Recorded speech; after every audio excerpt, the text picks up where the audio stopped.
Radio station down here in Mississauga.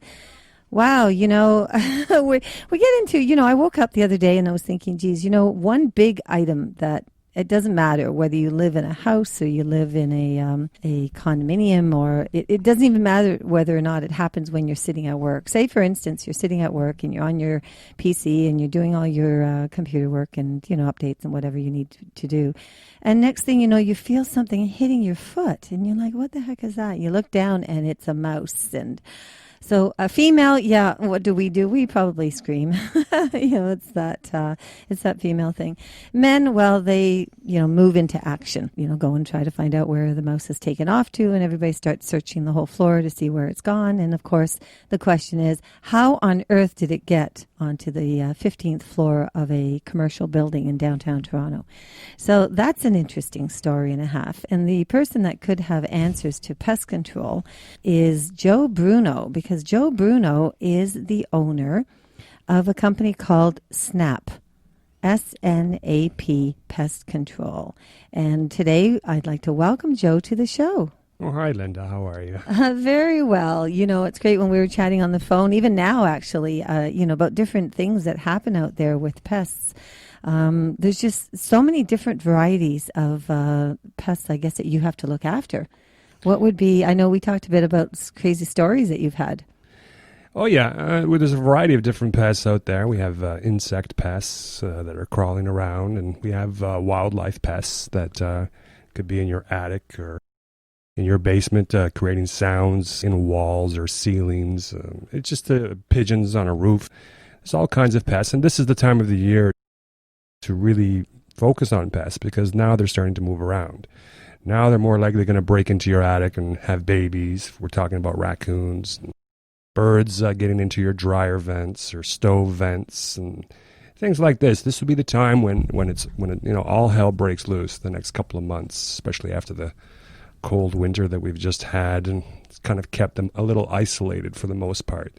So they've got a little bit of catching up to do. So as homeowners, you want to definitely be looking at your property on a daily basis to look for things like shingles that be down at the side of the house or some insulation now that all of a sudden you're seeing in your backyard. Things like that would be on your radar as a homeowner at this time of the year. So are they kind of like hibernating over the winter? Is that, or they've already, I guess they've got enough food that carries them through the very heavy-duty months? Yes, I mean, typically over the past couple of winters, they didn't really hibernate much. They were able to get outside and forage. But this year, they were basically stationary. So now they definitely more active than usual, given the kind of winter that we had. So, yes, they can hibernate. They do store fat in their bodies to get them through the colder months. That's a fact, yes. So you were talking about how I asked you what size of raccoon that you've actually captured or that you found in a property, and you were giving me a story about a raccoon in an attic. Yeah. You have to tell the listeners because that was really something else. I would never think that anybody would actually do that. Well, it was a case in Toronto where a homeowner had put a new roof on their house. I guess they reshingled it, and not knowing that there was an actual raccoon in the attic that was kind of in a corner, hunkered down. The trades guys didn't really see it, so they basically put this roof and locked it in. So now, I mean, there was really no way for the raccoon to get out. Wow, that's crazy. And so if I had to take a guess, are we talking about the size of a small dog, like 10 pounds, 15 pounds, or how big was this raccoon? I would say maybe like a medium-sized golden retriever. Oh, my God. Yeah. Yeah. Wow, So. And it was up there. So how did they know? I guess they must have been hearing a bunch of noise up there if it's that big. It's wandering around. Yes, they definitely heard the heavy steps of it walking around up there, and we had to install a trap. It was hungry, so, I mean, within a couple of hours, it was already in. It wanted to be trapped. It was a question of lowering it down through the closet opening. Two guys to lower it down was so heavy. and awkward. Oh my But God. I think it was happy to be trapped and out of there. Oh, for sure. Especially, I So, mean, up in an attic, there's nothing there. There's no food. I mean, the insulation. Where are they going to go? Or where it was a male or female? I it guess was a male. it was a male. Yeah, yeah. Wow. So what do you do then? I guess you call animal control and they come and pick it up, or do you just go in the woods and let it free, or what? What do Yeah. you do with this live raccoon now that you've got? Well, that's the thing. I mean, we found a wooded area, conservation area, and I just released it into the wild, and basically 1 kilometer away from the house is all that we're allowed to do. Right. So it can, well, I guess it'll go back to its natural habitat of wherever it lives, and it'll understand kind of, if you ever go back to that neighborhood, you might find a raccoon standing beside you and saying thank you. Oh yeah, for sure. They do live in our world. Well, yeah, sometimes I wonder because, the domestication, they had an article, there was a article out there last year, and they were talking about over in the Danforth and how it's actually on YouTube. There's a raccoon to get across the street rather than walking on the concrete across the street. He actually walks along the wires. Wow. Yeah, it's on YouTube, and I gotta it's see got that. yeah, you got to check it out. It's got a lot of hits to it. It's complete, and somebody taped this raccoon doing that. It wasn't a big one; it's a small, and certainly not the size that you were encountering. But they say that they're very, very smart creatures. Wow. Oh yeah. Very intelligent. Absolutely. Yeah, isn't that? Well, I guess he figured, why bother getting out of the attic? I'm nice and comfortable, but he doesn't know. He didn't know that he was going to get closed in. Exactly. It's what just happened here. Well, I had a crazy situation a number of years ago, because you talk about renovations. And Yeah. a number of years ago, we decided to renovate the basement. Put in a bar, and of course, had to tap into the main sewer in order to be able to, for the lines, like for the sink in the bar, Right. for the water to drain out. And I guess the workman, when he did it, he must have cracked the P-trap that's Right. inside your concrete floor. Right. Which would have been put in there years ago, when the house was built. So we didn't know anything about that, of course. We didn't know that there was a trap. So what happened was, one day I had gone down to my basement, and I had a party. We had a big social gathering the night before, and I was coming up the steps. All of a sudden, I'm face to face, can you imagine, with a rat. A rat. Yes. A rat. Oh my God, I jumped like 3 steps over this rat to get up. I'm slamming the door closed, and I'm telling my husband there's a rat in the basement. He thinks I'm completely out of my mind. So anyway, sure enough, we, with my brother-in-law, we go down there. We found it was a little baby rat. It wasn't a big one, but for me, rats are rats. So we got rid of the rat. Anyway, the next day I went to work, and I was telling the plumber at the company I was working at. And he said to me, well, Linda, in order for you to get a rat in there, you obviously have an opening to the sewer lines. Yes. So we went back to my home at noon hour, and sure enough, there was no water in that P-trap, which immediately can put gases into the house. It can allow the rats to come in, and oh my God. And, the gentleman that contracted wasn't done yet, so he didn't put a cover back on it. So it was literally exposed. Yes. So there you go. Something There you as go. innocent, something as innocent as having a crack in your P-trap of your floor could bring in who knows what. Never mind the toxic gases. True, too. In fact, they can actually swim through the P-trap. They can. Even with liquid there, yes. I've seen it happen many, many times. So really the key then is to have that cover on. I would, in a basement, yes. I would definitely keep my lid down, especially in some of the older Toronto neighborhoods where a lot of times tree roots will crack a pipe just through the expansion of the roots themselves, and rats that are burrowing under the soil, if they find it, they can crawl through the pipe, swim through the trap, and actually end up in your toilet. Really? Yes, So they can yes. really compress their bodies quite a bit. I've read that. Oh yeah, Yeah. absolutely. And that would Absolutely. be any kind of rodent family. So that would be your mice and your rats. And Mice not so typical of doing this sort of behavior. It's mainly rats that are going to end up in your toilet. Mice will get in ground level through maybe your air conditioning pipes, your gas lines, water pipes, any kind of brick joints that you may have. Those little brick joints that they use, that you see on your house, that's like a gap that allows the sheathing material of the house to not get moldy and damp. They'll get in there. There's a 1-inch gap there where they can slide through those gaps if they're large enough and end up in your house. Simple as that. You know what I mean? So you want to make sure that those gaps are covered with You could use some steel wool, some kind of mesh, coarse mesh in those areas. So are they they're not looking for warmth, they're looking for food? They're looking for both. Warmth and food.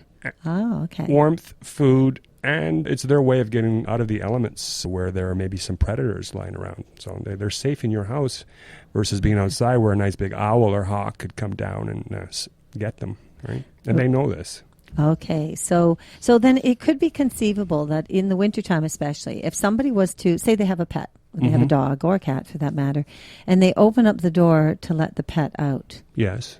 Okay, and so you walk away and the pet wants to come back in and kicks the door, like maybe it went out to do its business or something, and you're not physically standing there. If the door gets left open, they could just basically run in the door. Yeah, it's possible. Yeah. Possible.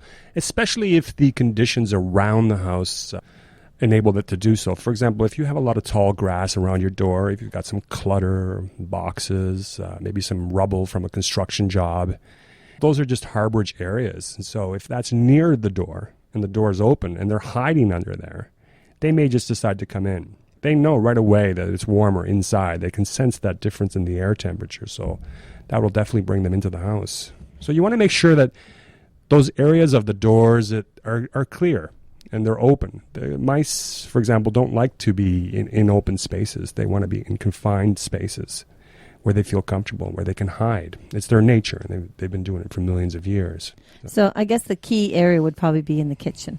They hide under, like behind the fridge, maybe in around the stove area, furnace downstairs. I guess those are, conceivably a little bit warmer. Yes. With what, and possibly have the food. There's food. There's also access into those areas. So if a mouse gets into a house and it's trapped in a basement ceiling, there are pipes that are going to lead up to the kitchen, specifically where the sink is, right?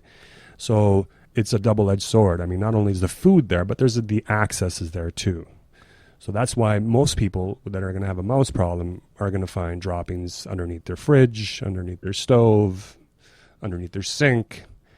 It's one of the reasons why that is the main area, specifically because of the pipes being there. Right. So I guess the key thing to look for is going to be droppings of any sort, any strange scratching sounds that you might hear.